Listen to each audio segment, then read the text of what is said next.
근데 광수님은 왜 그렇게 현숙님 앞에서 운 걸까요? 뭐랄까 좀 특권 의식이 있는가 싶기도 했어요. 아랍권 국가가 굉장히 보수적이고 남성 중심적 사회라는 것도 이분이 이성과 관계를 발전시킬 때 영향을 줄 수 있겠죠.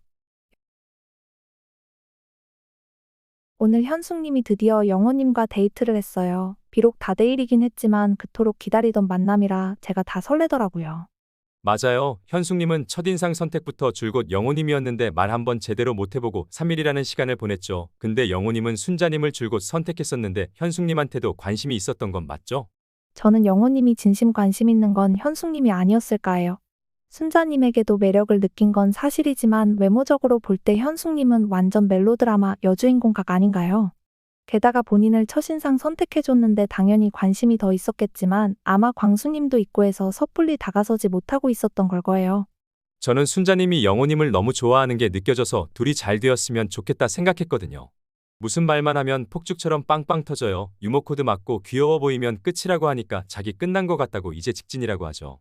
저도 순자님 너무 귀엽고 누군가를 좋아하는 모습이 이뻐 보이고 기분 좋아지더라고요. 이게 사실 영호님이 전문직이 아니어서 괜찮겠나 했거든요. 순자님 엄마가 전문직 아니면 안 된다고 한 것 같아서요. 근데 홀딱 빠진 거 보면 영호님 매력이 장난 아니구나 하긴 했어요. 그럼 영호님은 순자님, 현숙님 둘 중에 누구랑 잘 될까요? 영호님이랑 현숙님이 1대1을 한 번도 안 해봤잖아요. 데이트하고 나면 확실히 윤곽이 나오겠죠? 근데 이제 다른 문제가 있는데 그건 바로 광수님이죠. 맞아요. 광수님이 예고편에 보면 막 울더라고요. 거기다가 현숙님이 위로하면서 같이 울고 결국에는 이런 사람이 나에게 필요한 게 아닌가 싶다고 얘기하는 걸 보면서 이건 뭐지 했어요. 광수님이 현숙님 너무 좋아하시는 건 알겠는데 이게 상대방의 감정이 어떤지에 관심이 없어 보이셔서 안타까워요. 상황이 서운하고 속상할 수는 있어도 앞에서 온다는 건 현숙한테는 부담이 될 수도 있는 건데 말이에요. 특히나 현숙님처럼 착한 분들한테는 더 그렇죠. 이게 뭔가 애잔한 멜로 드라마라면 영호님과 현숙님이 서로 관심이 많이 있고 실은 좋아하고 있는데 그걸 서로 표현할까 말까 막 조마조마 말하려는 순간 광수님이 딱 나타나서 현숙이한테 나는 너 없이는 안 돼 이러면서 너무 힘들어하고 울고 이러면 현숙님은 그래 이렇게 날 좋아해주는데 어떻게 이걸 거절할 수 있겠어 이러면서 영호님과는 바이바이 광수님과 잘 되는 그런 스토리가 되어버리는 건 아닌지 말하면서도 막 애잔해지네요. 고구마 100개예요. 듣기만 해도 답답하네요. 근데 광수님은 왜 그렇게 현숙님 앞에서 운 걸까요? 너무너무너무 현숙님을 좋아해서일까요? 아니면 약속을 지키지 않은 게 억울해서일까요? 그도 아니면 한 번도 누군가를 기다렸는데 안 온 적이 없다고 했는데 온실 속 화초처럼 곱게 자라서일까요? 저는 광수님이 이번 기수 옥수님처럼 어린아이 같은 부분이 있다는 걸 보게 되었어요. 우리가 뭔가 뜻대로 되지 않았을 때 특히 인간관계에서 상대가 내가 원하는 걸 들어주지를 않으면 서운한 걸 말로 표현을 하잖아요. 아니면 회피하기도 하고요. 그런데 아이들은 울음으로 이것을 표현하죠. 내가 이만큼 힘들고 억울하니 내 말대로 해줘. 이렇게요. 아무리 어른이라도 너무너무너무 좋아하면 눈물이 나오는 거 아닌가요? 성인이라도 광수의 진심을 그만큼 진정성 있게 봐야 하는 거 아닐까요?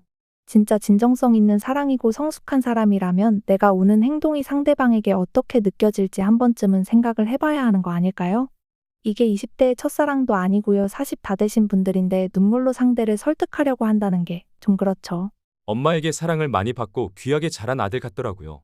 맞아요. 그래서 이렇게 거부감을 느끼는 걸 감당을 잘 못하는 것 같았어요. 어느 누구도 부모님이 자기 자식 혼자 짜장면 먹는 거 보면 딱하게 느끼겠지만 우리 엄마가 어떻게 생각할지 모르겠다 이러는 게 혼자 짜장면 먹는 게 큰일이라도 난 것처럼 느끼시는구나 했거든요. 나는 솔로에서 선택 못 받고 혼자 짜장면 먹어본 사람들 세어보면 뭐 한 회차에 2명만 쳐도 50명 거뜬히 넘어갈 텐데요. 뭐랄까 좀 특권 의식이 있는가 싶기도 했어요. 사실 광수님의 얼굴이 개성이 있으셔가지고 이성관계에서 물론 좋아하는 사람도 있었겠지만 광수님에 대해 별로 호감이 없는 사람도 만나보셨을 법한데 왜 그럴까? 운 좋게 본인 좋다는 여자만 만났던 걸까요? 기다리는데 안 온 게 처음이다 하시는데 이성관계라는 게 그렇잖아요. 내가 좋다고 해도 상대가 싫다는 경험도 해보는 거고 근데 그런 경험이 별로 없나 했거든요. 아무래도 해외 생활을 오래 하셔서 마스크가 개성이 있다는 걸 덜 인지하고 산 게 아닌가 싶어요. 중동에서 국제학교 출신이라면 정말 다양한 인종들이 모여 있었을 거잖아요. 그래서 아무래도 그런 판단에서 자유롭게 살아오지 않았을까요? 이게 미국 같은 국가라면 아시안도 많았겠고 다른 문화와의 소통도 많았겠지만 중동은 굉장히 폐쇄적인 곳이잖아요. 거기다 국제학교라면 특별한 사람들의 자제들이 많이 모여 있었을 거고 그래서 아까도 얘기했지만 특권의식 같은 것이 어렸을 때부터 생겼을 수 있을 것 같아요. 그러니까 내가 누군가를 기다렸는데 오지 않고 그 기분에 혼자 무언가를 먹어야 하는 상황이 누구보다도 말도 안 된다고 느꼈을 수 있겠어요. 집에서도 밖에서도 항상 특별한 사람이었는데 말이에요. 네, 그 속상한 상황에 멀리 있는 아랍권 친구랑 전화 통화하는 것도 정서적으로 청소년기를 함께 보낸 그쪽 사람들과 더 친밀감을 느끼는구나 했거든요. 아랍권 국가가 굉장히 보수적이고 남성 중심적 사회라는 것도 이분이 이성과 관계를 발전시킬 때 영향을 줄 수 있겠죠. 여성분의 감정이나 생각보다는 내가 좋은 게 중요해, 이런 게 강하다는 게 느껴져서요. 타고난 성향은 유연하고 재밌으신 건 맞는데 아무래도 이런 배경이 이성과의 관계에서 소통을 별로 중요시하지 않고 본인의 의도대로 밀어붙이는 것에 영향을 줬을 거라는 생각이 들어요. 그런데 이런 게 상남자 아닌가요? 상대방이 날 좋아할까 말까 계속 재면 것도 참 보기 그렇거든요. 근데 현숙님이 영호님 좋다고 일관되게 말하고 영호님한테도 이번 주에 간 거 보면 이제는 빠져줄 때이구나 하는 게 저는 맞다고 생각해요. 본인은 감정을 확실히 표현했고 그 이후의 피드백에 대해서는 받아들이는 게 필요하지 않을까요? 현숙님이 너무 부담을 느끼게 하는 것 같은 행동이 보기 좋지는 않으니까요. 영호님에 대해서 본인이 경쟁해서 이길 수 있다고 느끼시는 것 같기도 해요.